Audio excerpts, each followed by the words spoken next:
குடியுரிமை திருத்த சட்டம் அமலுக்கு எதிராக நாட்டிலேயே முதன்முறையாக எஸ்டிபிஐ கட்சியினர் கண்டன ஆர்ப்பாட்டத்தில் ஈடுபட்டுள்ளனர்.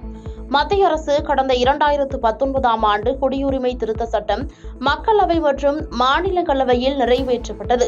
ஆனால் பல எதிர்ப்புகள் நாடு முழுவதும் கிளம்பியதால் அந்த சட்ட திருத்த மசோதாவை நடைமுறைப்படுத்தாமல் கிடப்பில் போடப்பட்டது. தற்போது நாடாளுமன்ற தேர்தல் நடைபெறுவதை ஒட்டி குடியுரிமை சட்ட திருத்த மசோதா அமலுக்கு வந்துள்ளதாக மத்திய அரசு அறிக்கை வெளியிட்டது. இந்த சட்ட திருத்த மசோதாவை ஆரம்ப முதலே எதிர்த்து வரும் எஸ்டிபிஐ கட்சியினர் தமிழ்நாடு முழுவதும் கண்டன ஆர்ப்பாட்டத்தில் ஈடுபட்டு வருகின்றனர். அதில் குடியுரிமை திருத்த சட்ட மசோதாவுக்கு எதிராக கண்டன கோஷங்கள் எழுப்பியும் பதாகைகள் ஏந்தியும் போராட்டத்தில் ஈடுபட்டு வருகின்றனர். இந்த போராட்டத்தில் எஸ்டிபிஐ கட்சியினர் ஏராளமானோர் கலந்து கொண்டுள்ளனர். மேலும் எஸ்டிபிஐ கட்சியின் மாநில தலைவர் நெல்லை முபாரக் மத்திய அரசை வன்மையாக கண்டித்துள்ளார்.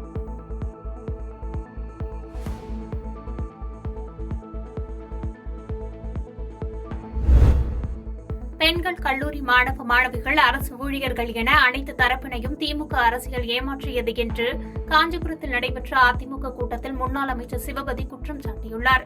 முன்னாள் முதலமைச்சர் ஜெயலலிதாவின் 76வது பிறந்த நாளை ஒட்டி காஞ்சிபுரம் மாவட்ட அதிமுக இளைஞர் அணி சார்பில் பொதுமக்களுக்கு நலத்திட்ட உதவிகள் வழங்கும் விழா பேருந்து நிலையம் அருகே மாவட்ட இளைஞர் அணி செயலாளர் ஆனந்தன் தலைமையில் நடைபெற்றது.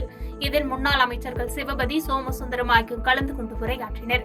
விழாவில் பேசிய முன்னாள் அமைச்சர் என்.ஆர். சிவபதி, திமுக தேர்தலின் போது பெண்களுக்கு நலத்திட்ட உதவிகள், பள்ளி கல்லூரி மாணவ மாணவிகளுக்கு லேப்டாப் வழங்குவது, அரசு ஊழியர்களுக்கு பழைய ஓய்வூதியம் வழங்குவது, நீட் தேர்வு ரத்து செய்வோம் என பல்வேறு வாக்குறுதிகளை அளித்து வெற்றி பெற்று 3 ஆண்டுகள் ஆகியும் தற்போது வரை அனைத்து தரப்பு மக்களையும் ஏமாற்றி ஆட்சி செய்து வருவதாகவும், எனவே அவர்களுக்கு பாடம் புகட்டும் வகையில் வரும் நாடாளுமன்ற தேர்தலில் அதிமுகவுக்கு வாக்களித்து வெற்றி பெற செய்ய வேண்டும் என தெரிவித்தார்.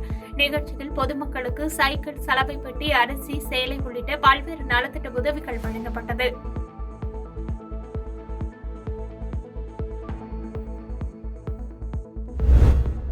சாத்தான்குளம் அருகே விஏஓ அலுவலகத்தில் புகுந்து அதிகாரிக்கு மிரட்டல் விடுத்த இளைஞர் அதிரடியாக கைது செய்யப்பட்டார். தூத்துக்குடி மாவட்டம் சாத்தான்குளம் அருகே உள்ள நெடுங்குளத்தை சேர்ந்தவர் அருண் ஜான்சன். இவர் அங்குள்ள நெடுங்குளம் கிராம நிர்வாக அலுவலகத்திற்கு சென்று அங்கிருந்த பெண் அதிகாரியிடம் அப்பகுதியில் உள்ள மணல் குவாரி தொடர்பாக மிரட்டல் விடுத்தவாறு பேசியதாக கூறப்படுகிறது. இதனை அங்கிருந்த ஒருவர் வீடியோ எடுத்துள்ளார்.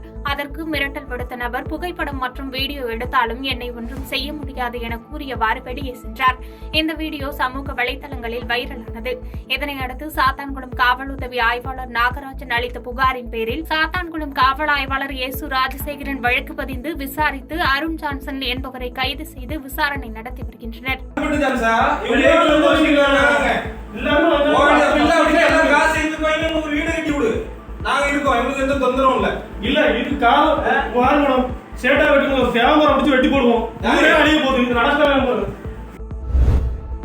ஆண்டிப்பட்டியில் சந்தேகப்படும்படியாக சுற்றித் திரிந்த 3 மர்ம நபர்களை பொதுமக்கள் சுற்றி வளைத்து தப்பி ஓடிய சம்பவம் பரபரப்பை ஏற்படுத்தியது. தேனி மாவட்டம் ஆண்டிப்பட்டி நகர் பகுதிக்குட்பட்ட ஜக்கம்பட்டி காளியம்மன் கோவில் தெருப்பகுதி உள்ளது.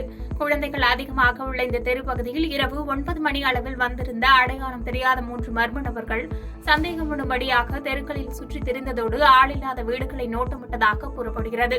சந்தேகமடைந்த அப்பகுதி மக்கள் திரண்டு சுற்றி வளைத்து விசாரித்தபோது அந்த 3 நபர்களும் அங்கிருந்து வேகமாக தப்பி ஓடினர். இதையடுத்து அச்சமடைந்த அப்பகுதி மக்கள் மர்ம நபர்கள் குறித்து கொடுத்த தகவலின் பேரில் சம்பவ இடத்திற்கு வந்த ஆண்டிப்பட்டி போலீசார் அந்த நபர்கள் குறித்து அடையாளம் கேட்டறிந்து விசாரணை மேற்கொண்டனர். மேலும் இந்த சம்பவத்தால் அப்பகுதியில் பரபரப்பான சூழல் நிலவியது.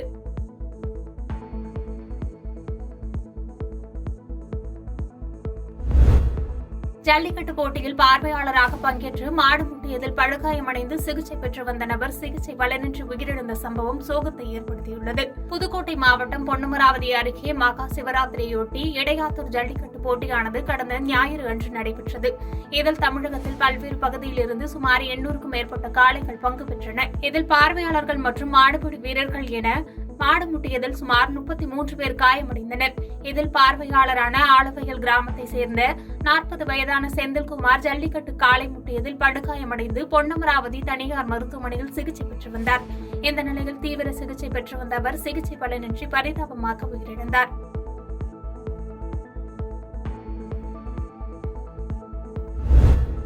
திருவிழாவில் பாட்டு கச்சேரி கேட்டுக் கொண்டிருந்த சிறுமியை கூட்டு பலாத்காரம் செய்ததாக எழுந்த புகாரை தொடர்ந்து 6 பேரிடம் போலீசார் விசாரணை மேற்கொண்டு வருகின்றனர். திருப்பூர் மாவட்டம் வெள்ளக்கோவிலில் வீரகுமாரசாமி கோவில் உள்ளது.